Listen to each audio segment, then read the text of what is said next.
Hello all, இன்றைக்கி potato recipe எப்படி செய்கிறதுன்னு பார்க்கலாம். இது வந்து எங்கள் ஊர் ஸ்டைல். இது செய்கிறதுக்கு தேங்காய், மிளகு, சீரகம் 1 ஸ்பூன், பூண்டு ஒரு 4 பல், அப்புறம் 1 ஸ்பூன் சோம்பு, ஒரு சின்ன வெங்காயம் ஒரு 3-4 இந்த மாதிரி சேர்த்துக்கோங்க. சேர்த்து நல்லா அரைச்சிக்கோங்க.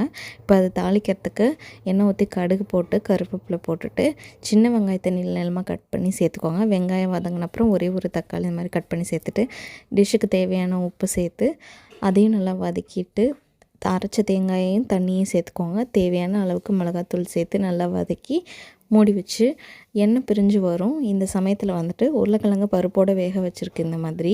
ஸோ அதை வந்துட்டு தோல் உரிச்சிட்டு தேவையான சைஸ்க்கு கட் பண்ணி எடுத்துக்கோங்க. அதையும் இது கூட சேர்த்து நல்லா வந்து மிக்ஸ் பண்ணி விட்டுக்கோங்க. இது ரைஸ் கூட, சாம்பார் ரைஸ், அப்புறம் வந்துட்டு ரச சாதத்து கூட சூப்பராக இருக்கும்.